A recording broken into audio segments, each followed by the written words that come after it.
Le 26 avril 2008, une jeune femme arrive à l'hôpital, elle est très amaigrie et désorientée et elle explique au médecin qu'elle a été séquestrée par son propre père depuis 25 ans. Mais que s'est-il vraiment passé ?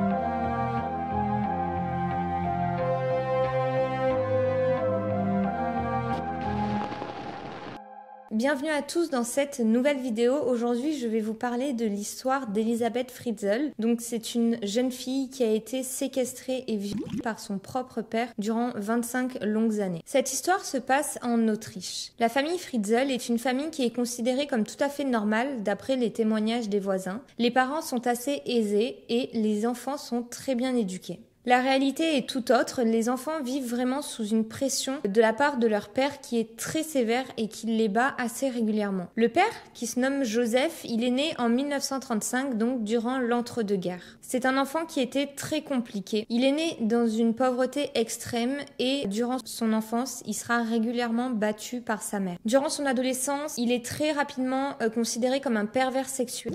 Il y a beaucoup de témoignages qui expliquent qu'il se cachait même derrière des buissons pour observer des femmes tout en se masturbant. Dès son plus jeune âge, Joseph va créer une sorte d'admiration assez malsaine envers sa propre mère. Il va réaliser des études d'ingénieur électricien qu'il réussira donc haut la main et après la fin de ses études, il va très rapidement investir dans l'immobilier. C'est à l'âge de 21 ans qu'il va rencontrer sa future femme, Rosemary, qu'il considère comme la femme parfaite car elle est naïve et soumise. Le couple aura donc 7 enfants et c'est à la naissance de sa 4e fille, donc à la naissance d'Elisabeth, qu'il va créer une obsession pour elle. Il faut savoir aussi un petit détail assez marquant, c'est que Elisabeth ressemble physiquement énormément à la mère de Joseph, pour qui ce dernier avait déjà une obsession malsaine. Joseph va être donc particulièrement plus possessif avec sa fille Elisabeth qu'avec ses autres enfants et tout autant violent. En 1967, Joseph va agresser une femme et il va même essayer de la violer. Mais par chance, il n'y parviendra pas et cette femme réussira à s'enfuir. Malheureusement, elle n'a jamais porté plainte contre Joseph. Mais Joseph ne veut pas rester là-dessus et quelques mois plus tard, il va s'introduire chez une femme et cette fois-ci va réussir à la violer. Cette femme portera donc plainte contre Joseph. Joseph sera retenu coupable et condamné à 18 mois de prison. Face à ça, sa femme, Rosemary, est complètement sous le choc. Elle ne s'attendait pas du tout et elle ne connaissait pas du tout ce côté pervers de son mari, mais elle essaye de garder le cap. Elle ne montre rien. Elle ne dit pas non plus aux voisins réellement pourquoi Joseph n'est plus présent. Et elle décide de faire le choix de rester avec Joseph pour préserver sa famille. Au bout donc de ces 2 années de prison, Joseph revient à la maison et il n'a aucune difficulté à se réintégrer à la société ou à même retrouver du boulot. Mais après son retour de prison, il explique à sa femme Rosemary qu'ils n'auront plus jamais une vie de couple normale et qu'ils n'auront d'ailleurs plus jamais de rapport sexuel car elle est donc trop grosse et répugnante à ses yeux. En 1971, la famille donc de Joseph décide de déménager et ils vont déménager dans la maison de la mère de Joseph. Joseph va décider d'enfermer sa propre mère dans une chambre à l'étage. Elle sera complètement coupée du monde extérieur. Il a barricadé les fenêtres pour qu'elle ne puisse pas voir l'extérieur et surtout pour que personne ne puisse la voir de l'extérieur. La mère de Joseph sera donc enfermée durant 9 longues années avant de décéder dans sa chambre. Ce que je comprends pas dans ces faits, c'est que la famille, donc la femme et les enfants n'aient pas réagi, puisque je pense qu'ils étaient quand même au courant que leur propre grand-mère était enfermée dans une chambre en haut. Malheureusement, j'ai pas plus d'informations à ce sujet-là. Joseph n'en est qu'à ses débuts. Son attirance pour Elisabeth ne cesse d'augmenter et c'est aux 11 ans de la jeune fille que son père passe à l'acte et il la viole.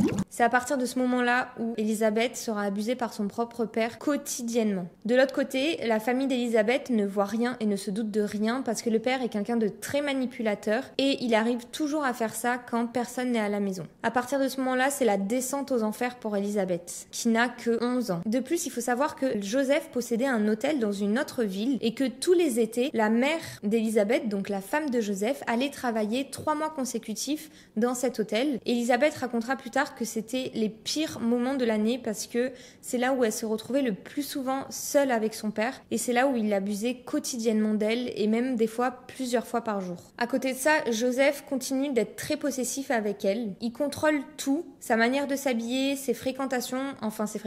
Elle n'a pas le droit d'avoir d'amis, que ce soit des garçons ou des filles. Et aussi, il est très violent avec Elisabeth. Elisabeth se renferme de plus en plus sur elle-même et garde ce lourd secret pour elle. Elle n'ose en parler à personne parce qu'elle a vraiment très peur de la réaction de son père. On est donc aux alentours des années 1970 et il faut savoir qu'en Autriche, donc, on est en plein milieu de la guerre froide. Et en 1978, le père d'Elisabeth va décider d'installer dans la maison, au niveau du sous-sol, un bunker. C'est quelque chose qui paraît vraiment habituel en Autriche parce que, comme je vous ai dit, on est au milieu de la guerre froide et que la population met en place régulièrement des bunkers chez eux pour essayer de se protéger au cas où il y aurait une attaque. Mais le problème, c'est que Joseph crée ce projet avec une toute autre idée dans la tête. Le bunker est donc un bunker de 60 mètres carrés. Il y a une hauteur sous plafond de 1,70 m et le local contient tout le nécessaire pour vivre. Donc il y a une kitchenette, une chambre, des toilettes, une salle de bain. Et en fait, chaque salle est avec des portes blindées. Donc tout au fond, par exemple, on a la chambre. Il y a une porte blindée qui se ferme, la cuisine, une autre porte blindée. Et c'est 8 salles comme ça avec donc 8 portes blindées. De son côté, Elisabeth a 14 ans et elle se lance dans des études dans la restauration. Et au fil du temps, elle devient de plus en plus indépendante. Elle effectue même un stage de 2 mois loin de sa famille qui lui permet vraiment de revivre pendant 2 mois loin de son père. Puis c'est que quelques années plus tard qu'elle va décider de tout raconter à sa meilleure amie. Elle livre donc son lourd secret. Les 2 jeunes filles décident donc de mettre un plan en place afin de fuguer loin du père d'Elisabeth. En 1983, elles réalisent leur plan et fuguent. Les parents se rendent directement compte qu'Elisabeth a disparu et ils vont directement déposer sa disparition à la police. Celle-ci sera donc retrouvée 3 semaines plus tard à Vienne, à 100 km de chez elle. Malheureusement, elle doit donc reprendre le cours de sa vie et elle retombe sous l'emprise de son bourreau. Mais elle garde vraiment espoir dans un avenir meilleur. Maintenant, Elisabeth est de plus en plus indépendante. Elle travaille, donc elle a un salaire. Elle a aussi un petit copain et elle a pour projet de partir à ses 18 ans pour vivre chez sa sœur. Donc là, elle a 17 ans, donc vraiment, il lui reste quelques mois à tenir pour pouvoir s'enfuir et être complètement libre, sortir des griffes de son père. Malheureusement, quelques jours plus tard, son père tombe sur une de ses lettres d'amour avec son petit copain et c'est là où il comprend qu'il faut qu'il mette à exécution son plan le plus rapidement possible. On est le 28 août 1984. Joseph est encore en train de bricoler 2-3 trucs au niveau du bunker. Elisabeth se trouve dans sa chambre et Joseph appelle sa fille pour qu'il l'aide à descendre une porte. Elle descend le couloir, descend les marches de ce bunker et c'est là où Joseph la drogue avec un mouchoir rempli d'éther. Cette dernière tombe directement dans les pommes. Joseph va l'amener tout au fond du bunker, dans la salle la plus profonde et Elisabeth est inconsciente, il l'attache et il la vide. Puis il referme donc les 8 portes blindées derrière sa propre fille. À son réveil, Elisabeth est complètement désorientée. Elle essaye au maximum de se débattre, de se détacher, mais impossible. Elle crie pour que quelqu'un l'entende, mais personne ne peut l'entendre. À partir de ce jour, Joseph, tous les soirs, va descendre la voir aux alentours de 21 h. Il va lui apporter de la nourriture et il va la violer. De l'autre côté de sa maison, la famille est complètement inquiète. La mère est paniquée de la disparition de sa propre fille et décide d'aller directement voir la police pour signaler tout ça. La police va commencer très rapidement les recherches. Joseph est très actif et aide beaucoup la police dans les recherches. Les policiers ne se doutent pas du tout que le coupable est sous leurs yeux. Au bout d'un mois, Joseph, qui est très manipulateur, il va avoir l'idée de faire écrire une lettre à Elisabeth dans laquelle elle explique donc qu'elle a fugué et que maintenant elle a intégré une secte et qu'elle doit couper totalement les ponts avec sa famille. C'est un beau matin que Rosemary, en se réveillant, trouve cette lettre au pied de sa porte et elle est est complètement dévastée. La première chose qu'elle fait, c'est qu'elle va voir la police et elle leur montre la lettre. Et après une analyse, la police confirme que la lettre a bien été écrite par la petite Elisabeth. Dans sa lettre, Elisabeth a aussi demandé d'arrêter les recherches, mais la police est obligée de continuer les recherches étant donné qu'elle est encore mineure. Elle a 17 ans et elle va très rapidement atteindre ses 18 ans. À côté de ça, Elisabeth vit dans des conditions atroces. Elle est toujours attachée dans le bunker. C'est un endroit très humide, donc il y a beaucoup de moisissures et aussi elle est constamment en manque d'oxygène, donc elle est très affaiblie. Mais un jour, durant l'arrivée de son père, elle essaye de s'enfuir. Malheureusement, Joseph arrive à avoir le contrôle sur Elisabeth, mais pour la punir, il va la battre et ce jour-là, Elisabeth a été battue tellement fort qu'elle ne tentera plus jamais de s'échapper. Le calvaire continue pour Elisabeth tous les soirs. Ce que je trouve assez étrange dans cette histoire, c'est que la famille ne se doute de rien. Pourtant, leur père descend tous les soirs à 21h dans ce bunker et reste parfois toute la nuit. Alors, on sait que le couple ne dort plus ensemble, donc Rosemary ne doit pas être choquée qu'ils ne dorment pas dans leur chambre, mais quand même. Après, d'un autre côté, il faut savoir que Joseph, il a dit à ses enfants et sa femme que le bunker, c'était son bureau et qu'ils avaient interdiction d'y aller, sinon il les battrait. De plus, le bunker est fermé à clé, donc dans tous les cas, ils ne peuvent pas y accéder. On est maintenant en septembre 1986 et Elisabeth va tomber enceinte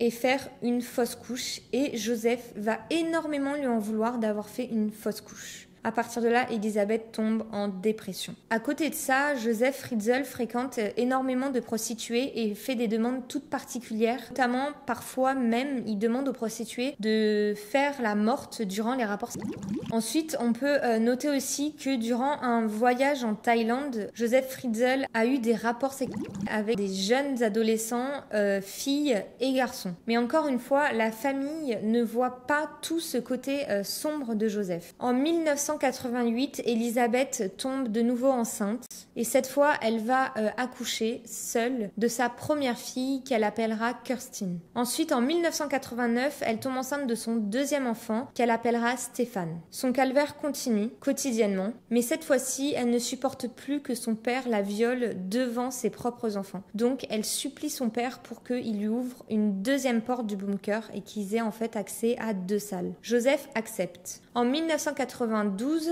Elisabeth accouche donc de sa deuxième fille, donc de son troisième enfant, qu'elle nommera Lisa. Mais 9 mois après la venue au monde de Lisa, Joseph décide qu'il veut intégrer Lisa à sa famille, donc en dehors du bunker. Il va donc demander à Elisabeth d'écrire une lettre dans laquelle elle dit donc à ses parents qu'elle donne son enfant pour qu'ils puissent l'élever parce que son enfant n'est pas accepté dans sa secte. Et un beau matin, Rosemary trouve au pied de sa porte Lisa, donc la petite fille de 9 mois, accompagnée donc de cette lettre et elle y croit totalement en fait, elle se doute vraiment de rien et elle va élever Lisa comme sa propre fille. En 1994, Elisabeth donne naissance à son 4e enfant, donc il s'agit d'une petite fille qu'elle appellera Monica. Même scénario que pour Lisa, Joseph veut l'intégrer à la famille, donc il redemande à Elisabeth d'écrire une lettre et Rosemary trouvera l'enfant devant sa porte. En 1996, Elisabeth donnera naissance à 2 jumeaux, Alexandre et Michael. Malheureusement, au bout de 3 mois, Michael décédera. Joseph va donc incinérer Michael dans une chaudière.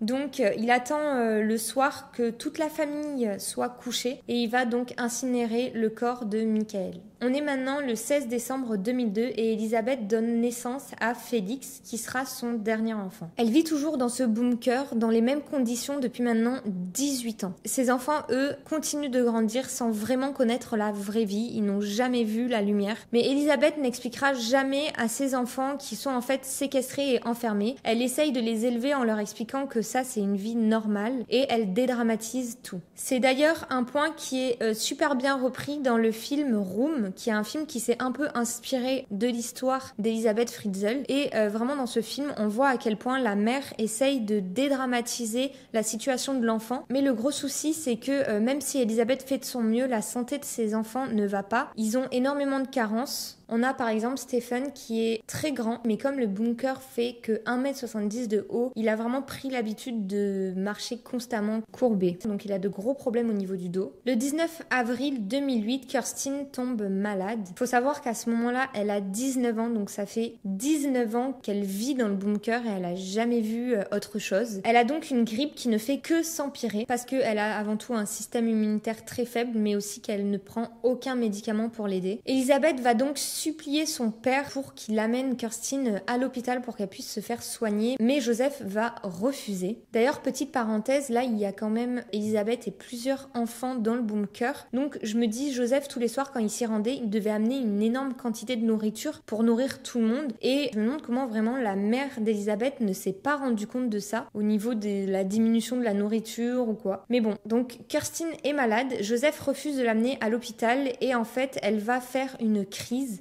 Elle va complètement se mettre donc à trembler et perdre connaissance. Face à ça, Joseph n'a plus d'autre choix que de l'amener à l'hôpital. Il demande donc à Elizabeth de l'aide pour la sortir du bunker et Elizabeth l'aide donc. Elle accède à dehors et elle revoit la lumière pendant quelques secondes, mais très rapidement son père va la renfermer dans le bunker. Joseph lui se rend donc à l'hôpital avec sa fille Kirsten, même si on peut dire que cet homme n'est pas digne d'être un père ni d'être un grand-père d'ailleurs. Il explique une histoire bien calculé au médecin. Il dit donc qu'en fait, cette petite fille, c'est sa petite fille qui n'a plus aucun contact avec sa mère, qui d'ailleurs est une mère indigne, qui lui a laissé sa fille comme ça auparavant quelques jours et donc il ne sait pas du tout ce qu'elle a. Sauf que face à l'état de Kirsten, les médecins sont sous le choc, elle est vraiment sous-nourrie, elle a des problèmes au niveau du développement, elle a normalement 19 ans, mais elle ne donne vraiment pas l'impression d'avoir cet âge-là, parce qu'elle a un gros retard de développement. Sauf que le problème, c'est que les médecins, pour soigner au mieux Kirsten, ils ont besoin de savoir quels sont les symptômes exacts qu'elle a eu avant de tomber dans le coma. Donc, étant donné qu'ils ont compris l'histoire de Joseph et qu'ils ont compris que la mère de cette fille se trouvait dans une secte, ils vont faire un appel à la télévision. Dans cet appel, ils vont demander à la mère de cette jeune fille de se manifester, de venir et surtout d'expliquer les symptômes qu'elle a pour essayer de comprendre et la soigner au plus vite. À ce moment-là, Elizabeth est dans son bunker et elle a accès à la télévision et elle voit tout ça. Elle se sent impuissante et elle veut absolument faire quelque chose pour sauver sa fille. Elle tient tête à son père et elle lui supplie de la laisser aller à l'hôpital, tout expliquer au médecin et elle lui promet qu'après elle reviendrait dans le bunker sans aucun problème. Joseph hésite mais il finit finalement par accepter. Dès qu'Elizabeth est libérée, elle fonce donc à l'hôpital. À côté de ça, Joseph lui appelle sa femme, Rosemary, qui est à ce moment-là en Italie en vacances, et il va lui dire que Elizabeth est revenue dans la ville et qu'elle se situe donc à l'hôpital. Rosemary est complètement sous le choc et elle prend directement le premier avion pour retrouver sa fille. De son côté, Elizabeth arrive directement à l'hôpital et elle explique tous les symptômes que Kirsten avait avant de tomber dans le coma, mais directement, les docteurs sont assez choquée par l'état de la mère de Kirsten. Elle a donc 42 ans, elle est très amaigrie, elle a énormément de cheveux blancs, enfin elle n'a plus que des cheveux blancs et elle n'a aucune dent. Il se pose donc beaucoup de questions et décide quand même d'appeler la police pour signaler tout ça. Les policiers arrivent et décident d'ouvrir une enquête et ils vont faire passer un interrogatoire à Elizabeth et c'est là qu'Elizabeth va tout expliquer. Elle va expliquer l'enfer qu'elle vit depuis donc les 24 dernières années. Les policiers sont sous le choc. Elle dit donc que son père abuse d'elle depuis qu'elle a 11 ans et qu'à ses 17 ans, elle a été enfermée dans ce bunker. Aujourd'hui, elle a 42 ans et 7 enfants. Et directement, Joseph est arrêté par la police. Un an plus tard, son procès a lieu. Joseph plaide coupable, mais explique qu'il a fait ça pour protéger sa fille, qui serait sinon tombée dans des affaires de drogue. Joseph prend la prison à perpétuité. Après ce calvaire, Elizabeth et ses 7 enfants déménagent donc dans une autre petite ville en Autriche et ils essayent de reprendre une vie totalement normale. Elizabeth a maintenant une nouvelle identité et ses enfants aussi. Les enfants ont beaucoup de choses à découvrir. Malheureusement, c'est un processus qui va prendre beaucoup de temps. Déjà, ils peuvent pas regarder la lumière du jour, ils ne peuvent pas sortir dehors sans des lunettes. Stéphane, qui avait l'habitude donc d'être courbé, a énormément de problèmes au niveau de son dos et les enfants ont aussi tous un système immunitaire très faible, donc ils doivent faire très attention. Mais ils essayent petit à petit de retrouver une vie normale. C'est donc terminé pour l'histoire d'Elizabeth Fritzl. J'espère que cette histoire vous aura plu. Il y a un film donc qui est sorti sur Netflix à propos de cette histoire qui est assez assez intéressant. C'est pas vraiment l'histoire copier-coller, mais comme je vous ai dit, on voit vraiment la manière dont Elisabeth a essayé de dédramatiser la situation des enfants. Donc, je vous conseille fortement d'aller le voir, c'est le film Room. Et sinon, je vous remercie d'avoir regardé cette vidéo jusqu'au bout et on se retrouve très vite pour une nouvelle histoire.